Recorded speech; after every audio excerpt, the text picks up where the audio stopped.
hello, and welcome back to another episode of Kicking It with KeKe, Life, Love, and all that other shit. I am your host, KeKe Chanel, award-winning author, lifestyle blogger, certified life coach, and host of Kicking It with KeKe. Y'all know the overall theme for Kicking It with KeKe is all about mindset and personal growth and development. Today, I have a very special guest. Y'all know how I do, though. I like to give my guests the opportunity to introduce themselves, so I'm going to go ahead and turn it over to her. Hey, love, thank you for coming to kick it with me. Tell these people who you are and what you do. Hey, Kiki, I'm so glad to be here. My name is Takenya Millhouse. I am the visionary of the Yellow Table, a mental health advocacy group where we share, we have podcasts, we have information. We're just trying to bring awareness to mental health in the community, especially my beloved African American community. Is such a stigma, and we have to do better with taking care of our mental health and understanding the signs of mental health. So at the Yellow Table, we share, and we grow. We're a community just holding each other up, hoping to just help one person at a time, like as we go along, And so I'm excited about being here and excited about sharing, all things mental health. Absolutely. I love it. Thank you. Like, I have been connecting with some amazing people. And I love all my seasons, but season six hit different. We just on a Yes. different vibration with season six. All of my guests have been phenomenal. We are pouring into the people, mind, body, and spirit. That's And right. mental health is dear to my heart. So anytime that I can have anybody that's an advocacy for mental health, I am all for that. So thank you again for reaching out and thank you for being here. But before we get into mental health, I always have Okay. to ask my guests about mindset and personal growth because Okay. that's the love That's for what we kicking it with about. Kiki. That's what we Yes. about. Okay. So for Takenya, what do you do on a daily basis to make sure that you stay in a positive mindset? Well, first off, I start my day with reading something that's positive or I do a prayer or some type of meditation. That's how I start off my day. I try not to start my day off with oversaturating my brain with social media and things of that sort, because I have come to understand that we're over inundated with a lot of information and a lot of the things that are going on with anxiety and depression and stuff is coming from we've taken in too much information. And so I just try to decompress from all that. Start of my day, like I said, started off with some type of information, either a book I've been reading, or I write in my journal, meditate, or pray. That's how I keep my mind, body, and soul together. Absolutely. And I don't know, y'all looking on Oh, YouTube, my shirt and the says, I gym love and language is prayer. So that's, yes. working out. So I don't Okay. work out every day, but I definitely try to get it in 3 days a week. So and working out is a part of my routine also. I love it. It's a great routine. It's a great routine. And so I know that personal development and mindset goes hand in hand. But Yes. aside from everything that you do to make sure that you're in a good headspace for your positive mindset, what is something else that you do to make sure that you are developing yourself on a personal level every day? Because it's a daily choice to, develop. So what do you do? It's a daily choice. And so for since forever, I've always been that girl that's been into self-development, self-help type of thing. People will ask me, what books are you reading? And I will be like, it could be the 21 indisputable laws of leadership, Rick Warren. I'm really big on this guy named Kevin Leman. He's a Christian psychologist. He has a lot of different books. I do a lot of reading, and I've done a lot of reading over the years on boundaries, on codependency, how you love. I just do a lot of internal work. I do a lot of workbooks and things of that sort, and just pour into me to help to develop who I am today. I'm not big into audibles. I'm a reader, so I like to have the book in my hand. I need to be able to make the lines. I need to be able to write my little cliff notes and things of that sort. Mhm. So Yeah, but I said there are some books that I would like to read that are biographies because I've never really been into biographies, but I want to start listening to other people's stories that also start helping me with my development from gleaning from their stories. But so I think I'll do that on audio. But yeah, so really at the end of the day, a ton of reading. I've taken a lot of information from different places and different things to help my development. Listen, you my kind of people. I do Yeah. the same. I do the same because I'm an author. So that's my Mm-hmm. first love is words. And Yes. I love books.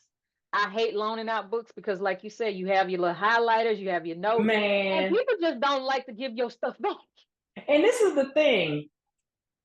I write like every other page, right? So when I'm talking to people and I'm thinking about giving my books away, I have to be very careful because like they're like a little journal, the books that I read. Mhm. So I when I give them away, I make sure that if I don't want them back, most time you don't get them back, like you said. But I make sure that that person is really in need of where I was at the moment in the book Mhm. because I do believe that my notes can also change their life along with the book. So Nice. I'm careful about who I give them to, but I will give them out every once in a while. Yeah, you do it with intention. I never looked at it from Yeah. that perspective. So that just helped me because the last book I lent out was to my cousin, and I'm calling you out there, Vecchio. I need my book back because I know you ain't read it. He gonna get me, but I let him use the Four Agreements, Okay. and Okay. I love that book, and I want that book back. So You want it back. I want it back because I had little notes and everything in there too. I know So you do. yeah, so I hope that it is helping if he is reading. So shout out to my cousin Dale. He's one of my best friends, but I just want to put that out there. Like, don't lend out your books, man. But let's talk about the yellow table. Okay. How did that come about? I know it's all about, the promotion, positive promotion of mental health because like you said, in the Black community is a big stigma and we have to break that stigma. So tell the listeners about the yellow table. Well, the yellow table started because I was looking for a platform or I wanted to come up with a platform that was not connected to ministry.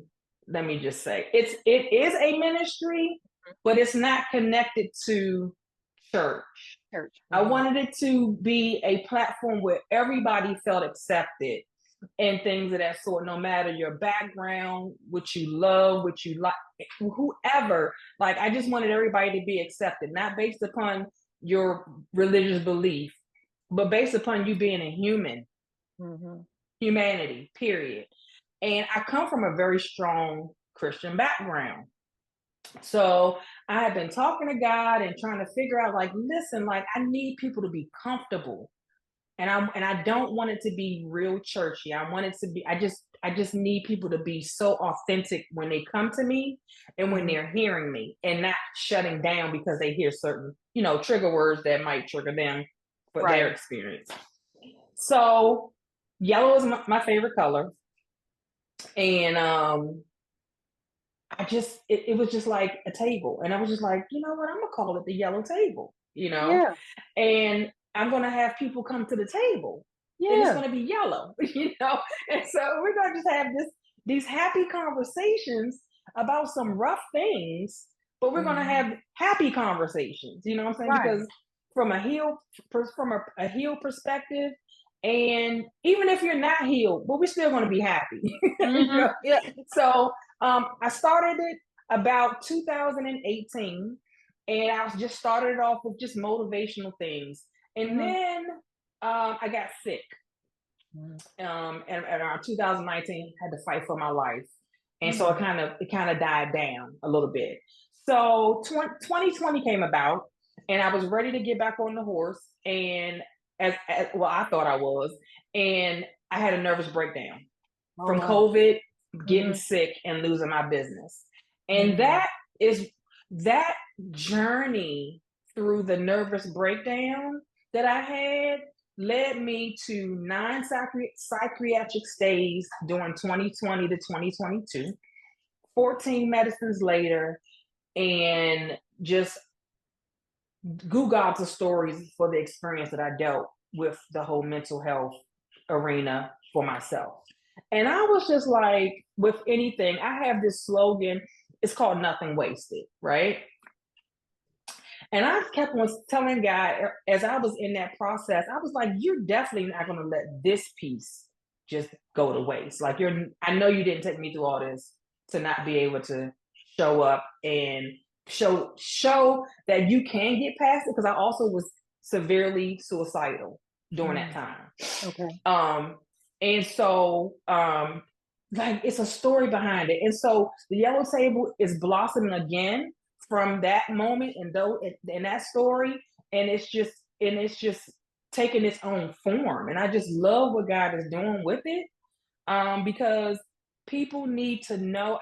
I feel like, from my perspective, people know me as being the strong friend. So for me to tell my story from the strong friend who no one ever thought would break, I broke. Yeah. And I'm not walking around disheveled and looking crazy and everything that we try to place that could be mental health, right? I'm normal every day, take care of myself, thriving in business and things of that sort, but I still have a mental illness. I was diagnosed with major depressive disorder, PTSD, anxiety, all in one in within 3 years. And Mm-hmm. so it doesn't have a face, and we need to show people that that doesn't have a face, it doesn't have a look. And also, it could be you, even if if you feel as though your world is normal, it still could be you, and to show people that you can, if you do the work and if you take your time with yourself, you can come back. Because there's no way in the world that, if I tell people I've been psychiatrically admitted 9 times, that I'm sitting up here to tell this story. And Right. it's like, they're like, what? I'm like, no, literally 9 times within 3 years. Wow. So here we are, to support and to share and to encourage and to just be a beacon. Like, we got this. We Right. And got people this. need that. People need to know that they're not alone, that Mm-mm. they can get through it, because Mm-hmm. so many people take mental illness and mental health as the same, Right. and it's different. They're different. They're different. And it's such a taboo in the Black community. And that's why I Mm-hmm. love having conversations with people like yourself, who Mm-hmm. has actually has a first account on how it goes. Oh, And man. people, and like, I would have never known that by looking at you, but like you said, what does it look like? What does it look like? And I said, God, I know you're going to use this and it's going to wow people, because what does it look like? We Mhm. have to stop trying to put a face to what suicide would be, to Mhm. what anxiety should be, what Mhm. depression looks like. Mhm. Depression is not always not wanting to do anything and just sleeping. Depression can be, going to work every day and then coming home and not wanting to do anything, or actually getting certain things done, but not having enough energy to do anything else. Depression has so many different looks, and anxiety, I mean, just so many, all of the different stigmas that we have in our society that we place on mental health. Mental health, of course, being our overall, how we, what we deal in it. But then when you develop a mental illness, now you're in the mental health arena, and Absolutely. and yeah, it's like we need to do better with, because when you can deal. When you Yeah. don't know, you have nowhere to start. Nowhere to You have no start. starting point, and so you're in a losing battle, basically. So Mhm. to tell yourself, oh, I'm okay, and it's just a little this, or it might be just a little that. No, really, that thing can really, really, really, it can tumble. It can turn into a real big snowball I was just about to say that. It can that turn into you a can. really big. You said it, but I was Snowball. thinking that, like, for real, because I Mm-hmm. was the college student that laughed and smiled, that talked to everybody, that went to class, that seemed like I had everything together, and I was suicidal. I was Mm-hmm. very anxious. Mm-hmm. I didn't love myself. I had Mm-hmm. depression, didn't know what it was called because back when I was growing up, we didn't talk about it. Nope. Go lay down Nope. somewhere. Go outside and play. Go do this, whatever. You just need a nap or whatever. Mm-hmm. So talk about the importance of just paying attention to your people, not just to yourself, but paying attention to the people that Yeah. are around you every day. Listen, I was just talking to a good girlfriend of mine yesterday, and she said to me, uh, I had no idea until I started until I started like sharing my journey lately, like because I didn't share it right away. Mm-hmm. I waited till I was able to handle everything that comes along with being a public face, or Mm-hmm. because people can be really cruel on the internet, right? So you got to be ready for this type of thing. Mm-hmm. And so I started sharing my story and telling what was going on. And she said, like I had no idea. She said, I just thought you had it all together. And we have to try to do better with checking in on our friends, and not just calling because you need something, not just calling because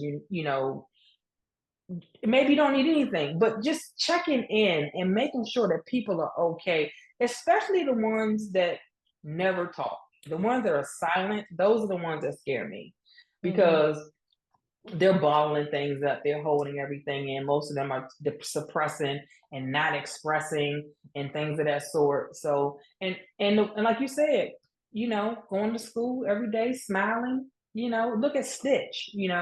From the Ellen DeGeneres show, how he just took himself out. I can't remember the young lady. I was telling my friend, I can't remember the young lady's name, but I know this was a wow for me as I was going through my moment. She was I think she did the news, and I think she did something with Miss America, but she threw herself off the. Oh, Yeah, you know what yeah, I'm she talking wasn't. about? Yeah. Mm-hmm. Yeah, she threw herself off of her balcony. Right. It was floors up. Could you imagine what you have to be going through to know that you're about to catapult yourself off of a building? Yeah, just feeling Jesus. alone. Like, and I've been there. I've been the Ooh. one that has been there for everybody else, and I feel alone. Mhm. And I've been Mhm. there where people say, well, we used to talk every day, but when I stopped talking, you didn't think to say, well, let me just see if she's okay. You took Yes, that inwardly and made it personal for yourself. for yourself. Yeah, and we Yep. have to stop doing that. We have to make sure that everybody is getting taken care of if they are in your Mhm. circle. Take care of your That's right. circle, man.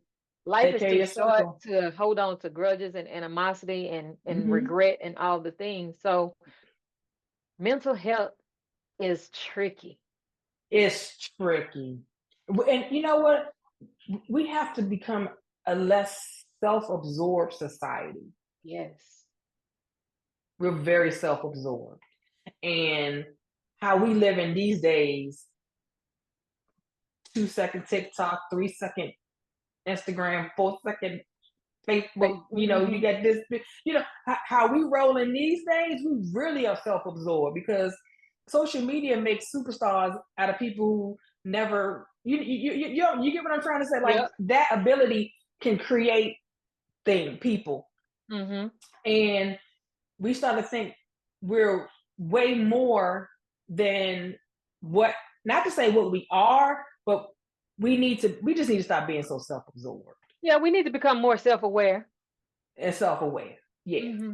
Yeah, Because when yeah. you're self-aware, then you recognize the pattern. Okay, well, dang, why am I feeling like this when I've never felt this before? Because Mhm. you are aware of your surroundings or your triggers or whatever. You're aware Mhm. that, okay, he used to smile when I walk inside, but now he kind of like just doesn't seem like he see me now. So you Mhm. become aware of those things. It gives you a sense of mindfulness, and that is one of Yeah. the factors in you know positive Mental health. mental Yeah. health. Yeah. And so let's get into like some of the factors. And I'm gonna call some out and you just elaborate on them if you don't mind. Okay. Okay. People don't really understand this so much, but social connection plays a big part. Listen, social connection. Hmm. Going back to my situation, I am an extrovert. I am okay. So I am a what do I call it? Introvert, extrovert. I think introvert by trauma, extrovert by nature, Mm. right? Okay. So because of some of the things I've been through, I'm a natural bubbly leader, cheerleader. Let's get it done. I've been in business. I was self-employed for 27 years, and that's all I know, right? I'm a hairstylist, and so Hmm. all I know is connection and people and dealing with people. And so when that was taken from me, I couldn't really handle it. And I thought something was wrong with me at first because everybody's like, they were so excited about being home and not having to do all these things. And I was sitting over there like, this is not good. But connection matters. We were relationally created to be in relationship. We Right. were not meant to be alone. Our brains need the connection. Our bodies need that energy. We need that.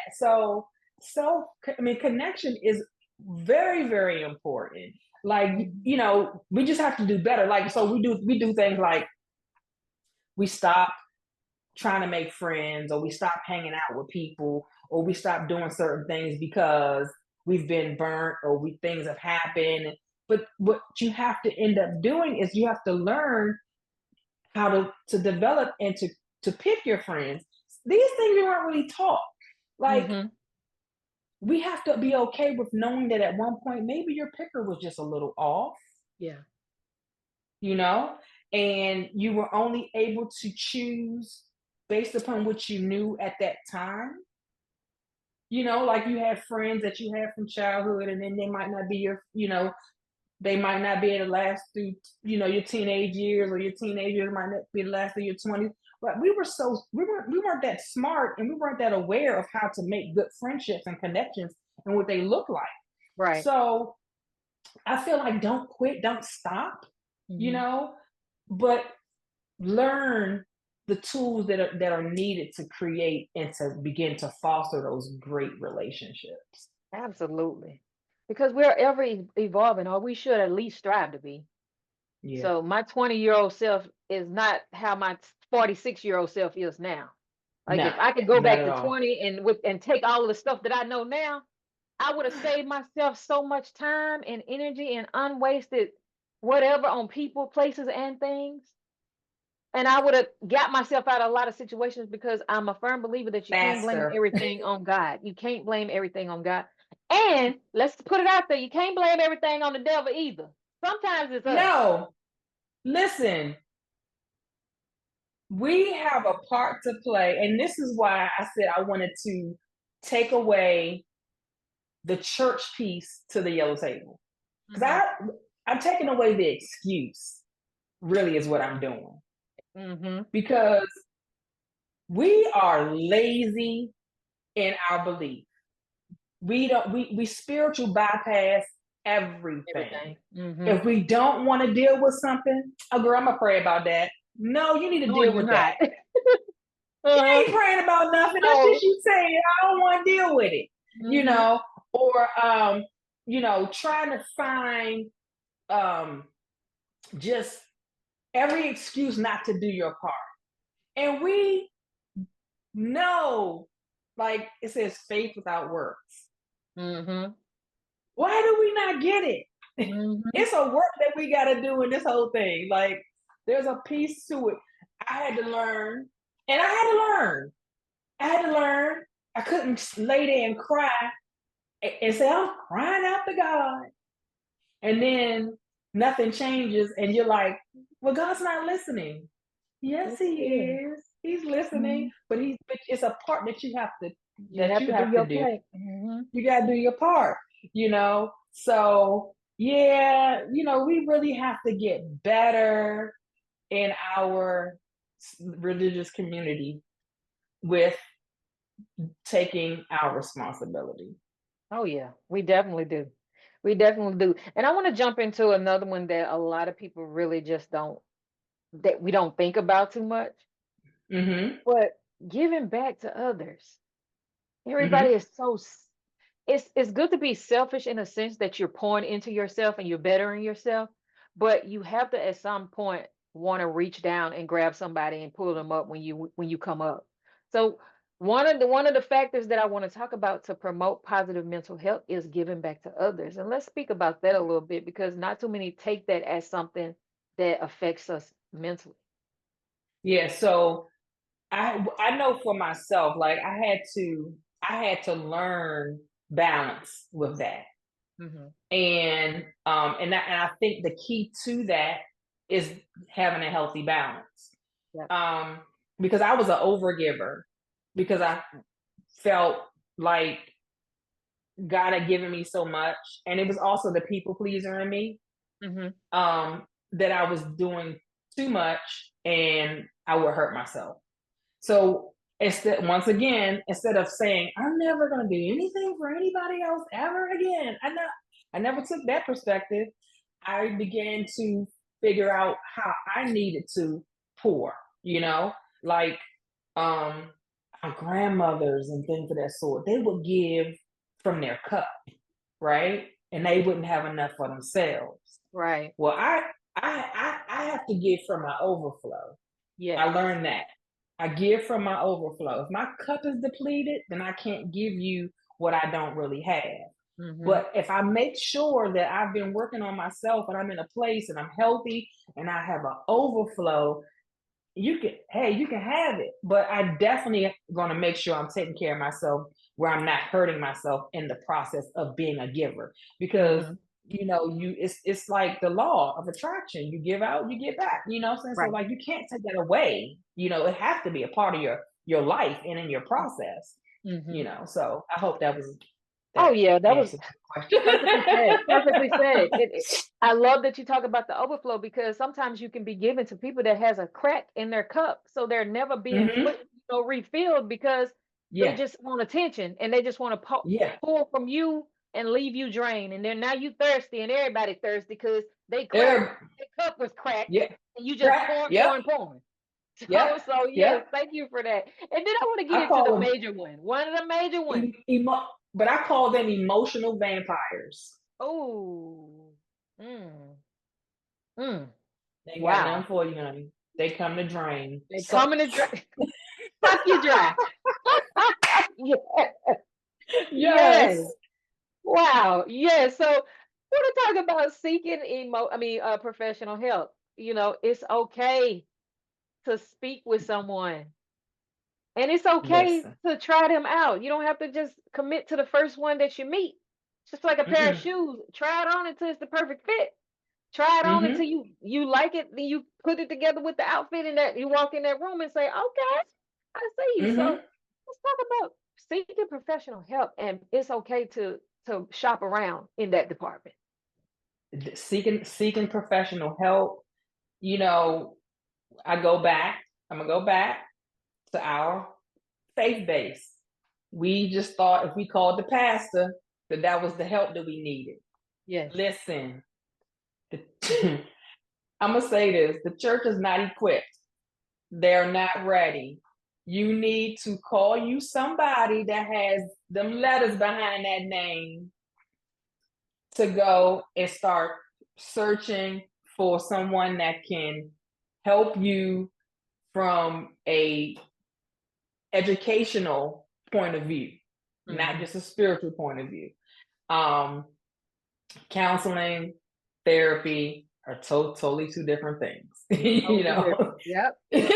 A psychiatrist, counseling, therapy, psychiatry, three Totally different different. things. They're Yep. not the same. Okay, Yep. Hmm. and so I have a pastor, I have a therapist, and I have a psychiatrist that helps me with my meds and talk to me about what's going on, my therapy. I do my talk therapy. I just started something new that I'm really excited about. I'm in trauma therapy. Did not know I needed to do something outside of just regular talk therapy. It's still talk therapy, but it's trauma therapy, trauma based. Okay. Not just it's almost like they dig a little deeper Yeah, I was than just about to say our that. normal, like, oh, how you doing today? No, they now just like the scalpel is like really beginning to cut. Yeah, they trying to And you're get like, down to it and see what let's see what it comes from. Let's see where it stems from. yeah. So yeah. Mm-hmm. Mm-hmm. Oh So I'm wow. excited about that. But Mm-hmm. yeah, definitely you definitely have to seek help. And I had to learn. I had a situation. Um, I started out. I've been doing therapy. I'm 48. I started about 30, Okay. and I have had different therapists that have taken me through different processes. And so I had to learn that it's okay if that person can't take me any further, that I can find someone else, or it's okay for me to take a break because Mm-hmm. I might not be in a bad place at the time, and then I'll start back up and something else start. Like you can stop, you can start, you can, you want to make sure you started and you get somewhere with it, not just starting and stopping. But like I might go for like a year, and then I might not be okay, and I might not need it for it until something traumatic or something situation pops up, and I'm like, okay, I need to go back, talk to someone. So but you definitely need to shop around, make sure that person fits for you. Um, um, you want to make sure that they can relate to you. Representation is definitely something that you want to make sure you're choosing if that's what you need. Yes. Um, and sometimes I've had male, when I was dealing with like my daddy issues, I had male therapists. And then because I wanted to hear from a male's point of view, right? And then I've had women therapists, I've had Caucasian therapists, I've had African American therapists, I've had all types of therapists, but Yeah. I always made sure that they work for me. And if they don't work for you, and if you feel yourself humiliated, not heard, and things of that sort, then that person is not for you. Yeah, my first therapist didn't look like me, didn't understand where I was coming from. So it was just bad. And I ended up cursing her out and never talk and it took me a while to go back to and I was 26 at the time. But it took me a Yeah, yeah, while yeah. to even talk about going back to therapy. And so Mhm, mhm, that I'm glad that you say that all of those things factor into it, especially where you are mhm, on your journey of healing, because mhm. you have to be able to go back to some places that you don't want to, or have some conversations with some people that you didn't even know you needed to have. They need to have. One, being Listen. yourself, because you might have liked something that you liked in your 20s, you can't stand it now that you in your 30s and 40s. So you need to figure out what changed along the way. So therapy is tricky, and like you said, it is Mhm, different from counseling. And I'm mhm. glad that you say that because a lot of people misconstrue it too. Yeah, they do. I did too at one point in time until like I said, it's been a journey. Um, my grandmother, I didn't know at the time. So like in my 20s, she started giving me all these different books, and she was like, "I want you to read this. I want you to read this. I want you to read this." And because like I said, I love to read, I did, and it was one of her first books that she gave me was on boundaries. Now at 20 something, I had no idea. I'm like, why is she giving me this? Like, girl, I thought I was had it together. My back, all that stuff is in. I don't know what you talk about, but I read it right still Grandma because be I love knowing. information. Grandma be knowing, and so she started my love for the whole process of self awareness and self help Mhm.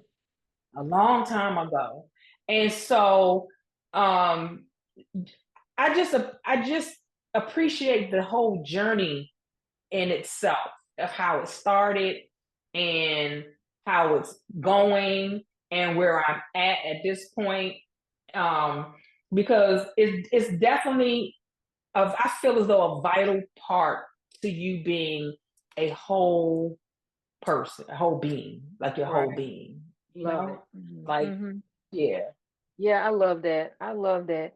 I would love to do like a mental health workshop to have women and men to give them a safe space to just come Mm-hmm. and see what it's about, just to hear the different Yeah. parts and elements that goes along with it, because you don't understand what you don't know. You don't understand what you don't know. You can't know Hmm. what you don't know. You don't know. You don't Exactly. know. Like, Yeah, you just don't like we know. just and it is something that if we just understood that if that information is so vital for everything, like it's vital for everything. But like they said, if you want somebody to not know something, put it in a book. You know? So It's, we shouldn't even be saying that in 2024. You know, but but then, you know, I mean, but this is the thing. So now we have podcasts and we have audibles and things of that sort. Going back, like I told you my age, I'm 48 years old. I love a book. Like mhm, I like the book. And so I get overstimulated sometimes when I listen to podcasts. The book and I mean, or somebody's talking to me, the book allows me to take my time, mhm. slow my brain down, reread it again if I didn't get it the first time, and just soak up the information. So I'm a lover of books. Me too. Me Yeah, too. the book. Look, I could talk about books all day long, but that ain't what we're here for. No, we not. We not. So I want to jump into the 6 indicators of positive mental health or mental health. Um, Self-acceptance is like one of my favorites to Mm-hmm. talk about, because Mm, if you mm, cannot accept mm, yourself, then you're not going to accept that there's a problem, accept mm, help, and mm. anything else. So let's talk about self-acceptance. What about on your journey? How did that part play a part in your journey? Man, let me tell you, that's the biggest piece. Because let me tell you, so I come from a home where people didn't talk. I was raised by a generation of us. They call my parents between the 40s and 50s, parents born between the 40s and 50s, they call it the silent generation. Mm, And so I didn't have a lot of affirming. And see, these are the things that help you build self awareness and self acceptance. It yeah. starts in the foundation of your enmeshment of where you were brought up. And Hmm. so I didn't get the emotional or the verbal that I should have gotten, right? Like I should have. And so I struggled a lot. I struggled a lot with my weight, my complexion. I always wanted. I know this is wild, but I always wanted to be darker. I did. Always wanted to be slimmer. I've always wanted to be something. It was always something I could find, Hmm. you know, to uh to beat myself up. Why was I Hmm. doing that? Because but it starts with word. It starts with what you heard. It starts with um like it could have started with the um let's see, like, girl, I can't believe I gotta go to the store and buy you something to what you done grew out of that stuff already. Yeah. I just bought this stuff, Hmm. right? Um Girl, put that down. You don't need to eat you don't need to eat nothing else. Hmm. um Simple things like you did a great job. Yep. Not you could have did better, but that's okay. Yeah. Words matter. Words matter, and how you bring it off matters. Now, the mentality of a certain generation was let's keep you unseen and quiet, because they came through a time where if you were seen as a African American, you could be in trouble, Yeah. Yep. right? Mm-hmm. So there's a whole reasoning behind some of the things that they did. A lot of them were struggling, you Mm-hmm. know, to just be. I come from first I'm second generation middle class, right? I don't have a poverty story. My father was a business owner. He put us in a nice home. We always drove nice cars. We always had food. We always had what we needed. But that's all he was a provider, right? So, That's deep because I felt that. I felt that in my spirit. It made my soul leap when you said that. That's all he was a provider. he Not was a provider, and he brought down the verdict if you did something. mm, So provider, and what do you call it? disciplinarian. Disciplinarian. Mm-hmm. That's what I know is. And so that in itself, as I began to grow up, I dealt with abusive providers, and then I had to learn why. Mm-hmm. Self-aware, but going back to being aware of myself. So just it's been a process, and I'm still processing it because I Yeah. deal with body dysphoria. Mm-hmm. I go back and I'll be like, oh, and I thought that was fat. Like, why was I thinking that? Yeah. That's my target goal right now. Yeah. Like, Yeah. what in the world? So Yeah. it's just it's so important, Yeah. you That know. self-acceptance it's hard though. And it's hard. Mm-hmm. It's I had to hard. re I had to re-parent, and I'm reparenting myself. Yes. I have things all over the wall that says amazing things and that says how great. And I began to do things like I put pictures, I did photo shoots and put pictures of myself. You have to start accepting this person, you know, instead of having an idol. I'm not that I'm idolizing myself, but I'm touring more into me Mm-hmm. and Mm-hmm. making sure that I'm at the forefront, because when I'm at the forefront and I'm accepting of myself, then I know that everything else is going to come together. I wouldn't do Absolutely. things like I wouldn't do this podcast. I wouldn't talk to you. I'm just starting to go live by myself because I was telling people I didn't like the way I spoke, and I didn't like it was just so many different things, honey. That was me. I didn't like my voice. I'm a country girl from Louisiana, from Didn't like Greensburg. Shout out to G-Town. And I am learning to love my voice because why? God gave me this voice for a That's right. reason. That's right. And then I'm helping bringing other people voices to light. Like I'm That's helping right. them use, share their voices. So Yeah. we have to the self-acceptance. When I started my healing journey, when I started back into counseling and stuff like that, Mm-hmm. it started during COVID because we had a loss. So I knew I needed it.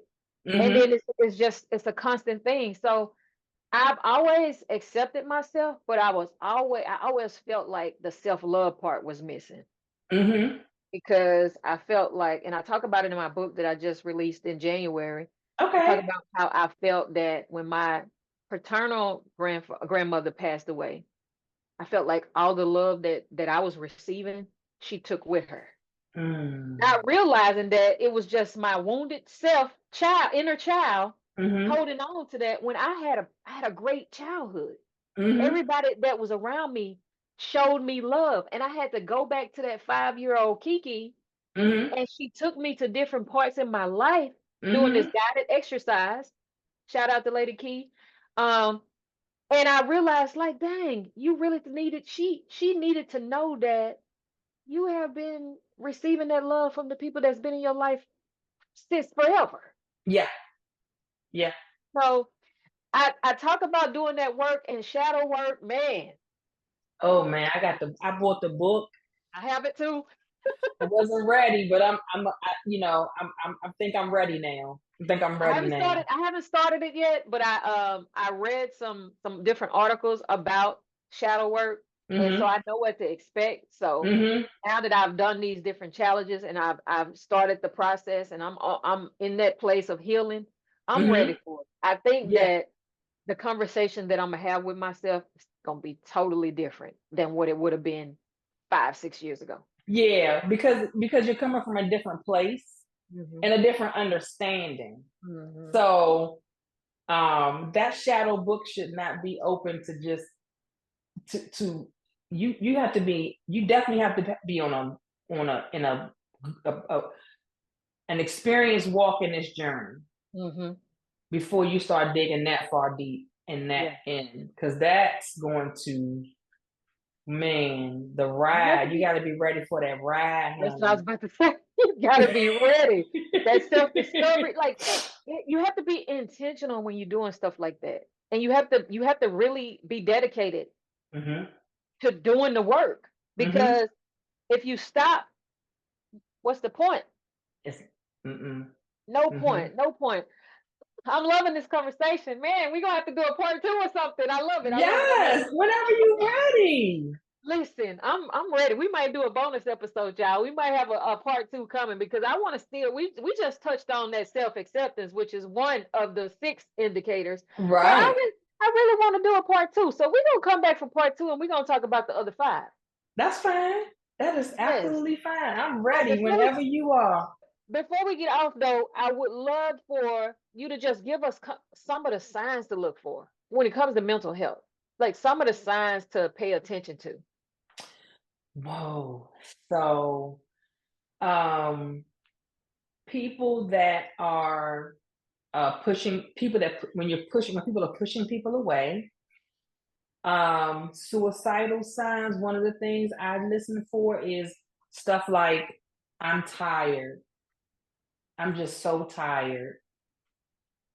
Like when people start saying how tired they are, that could be an indicator that it may be it's more that they're not talking about just sleep, they're tired Right. from life, you Mm. know.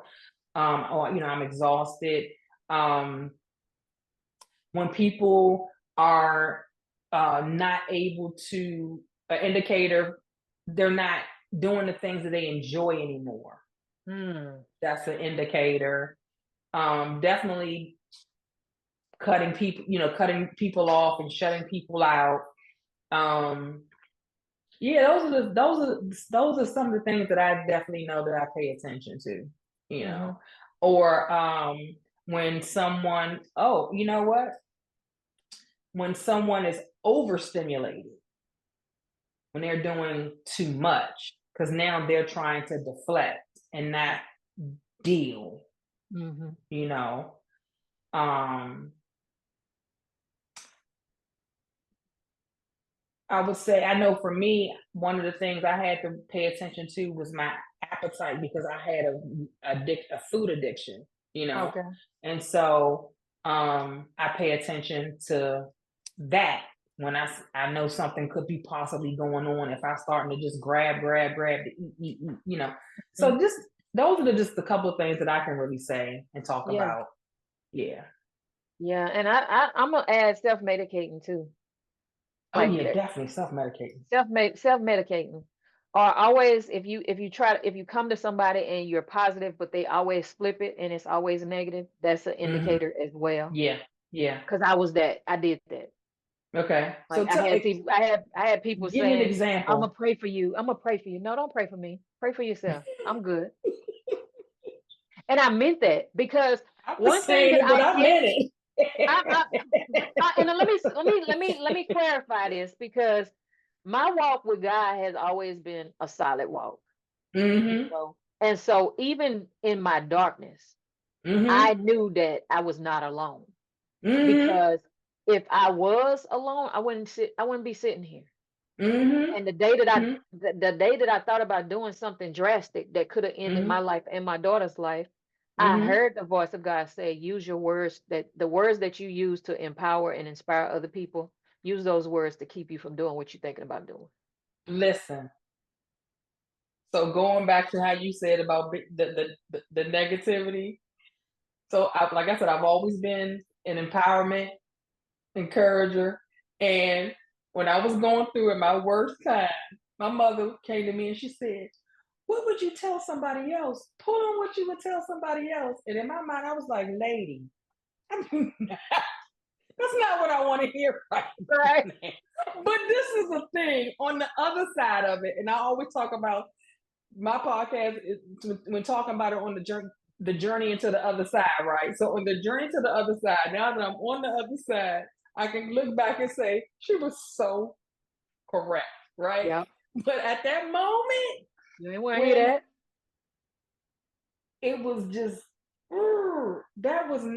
that's not what I wanted to hear. But she I mean, and like you said, it's in us. When you are encourager, when you're a motivator, when you're that light that God has created us to do and be, because listen, we have these platforms and people are attracted to us because that's what he created us to do. Yeah. Right? It's in us. But we have our moments too, and we have to be able to deal with our humanity, Yeah, the and flesh can sometimes be fleshing. yeah, and then life be life and flesh be fleshing. Listen, Okay. and then it's like, let me just say what I'm gonna say. Man, my moment, Yes. shoot. But I had this one friend, and she is still one of my best friends. And we didn't talk. I lived in Dallas for 4 years, and we didn't talk Mm-hmm. very often when I lived there. And that's when Mm-hmm.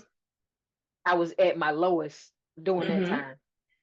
And when I did come home and we hit back up like ain't nothing happened, and she was like, and I was telling her, sharing some stuff with her, and she was like, no wonder God had me going to the altar every Sunday. I didn't know who I was standing in the gap for. Mm-hmm. We need people like that in our lives that will stand in the gap for us. Even they That's don't right. even know what it is, but if they get that leap in their spirit, they act on it. Listen. So many people ignore that. Yep. Yep. Yep. So shout out to Becky. I love you so much. Thank you for standing in the gap for me. Yes, Becky. Thank you for standing in the gap, because I'm telling you, we need that, and we need those friends. I got friends for different things. I got and I have those friends that I know that's going to petition God for me. Yes. That's going to stay, the friends that stayed in the gap for me. My good girlfriend that when I was I just came home from the hospital, from one of my hospital stays, and I was a hairstylist doing for 27 years, and COVID just plummeted my business, like just oof. So that was a part of the nervous breakdown for me, was losing a 27-year thriving business from COVID. I had readmitted myself thousands of times during my career, and I just was done. I was like, I just couldn't do it. I was just tired.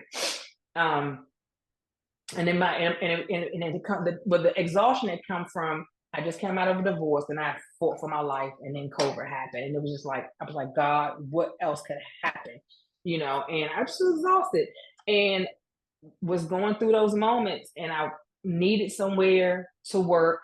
And I remember telling my girlfriend, no, my girlfriend called me and was like, listen, come work in my salon. And I was like, look, and I can't really afford no boofing right now. She was like, that's not what I need.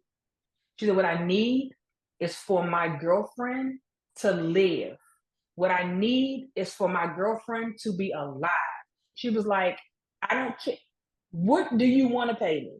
And if you can't pay me nothing, that's fine too. But she was like, you pay me what you can.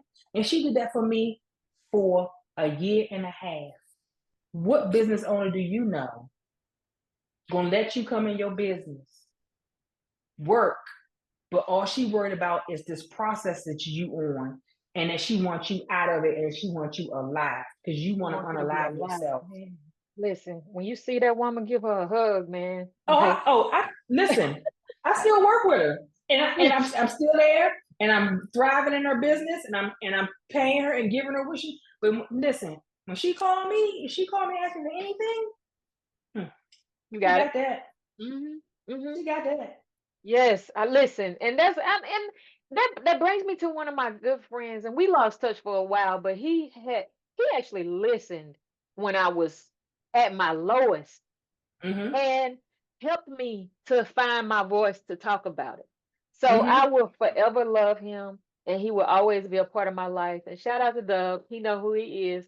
And I'm just grateful to have people in my circle who Okay. just who knew me back then, but then see Mm-hmm. how far I've come. And that Mm, means so much. And I'm trying mm. not to get emotional, but it just means so much. And listen, guys, we coming back for part two because we can talk about this forever. We still got some stuff to say. So y'all make sure that y'all tune in for the next part that will be next week. And before we get out of here, I have to ask you this question though, on a Okay. personal All note. right. What would your now self tell your younger self about the importance of taking care of your mental health? Will my now self tell my younger self, oh, I don't know if that's the right words, but be easy on you. Ooh, wow. Be Be easy easy on on you. you. Hmm. Be easy on you. Do not allow your capacity to be overstretched through traumatic experiences, through situations. What I learned is that we are like rubber bands and we can stretch and we go through life and we just go through so many things and allow so many things to happen and we stretch, we stretch. And one time I stretched, and because I always took for granted that I bounced right back, I kept on taking on too many hard things that I should not have been taking on. And then one day, my rubber band didn't pop right back into place. Mhm. Wow. So be easy on yourself. Be easy to yourself. Be easy on yourself. Be easy to yourself. Be kind to yourself. Mm. Yeah, that's what I would tell my younger self. That was deep. Wow. And on that note, guys, we will see you back for part two. We will see you back for Bye, part two. everybody. Thank you for kicking it with KeKe today. We are back every Thursday with a new episode at 12 o'clock Central Standard Time. Until next time, purple hugs. Later. Bye, Kiki.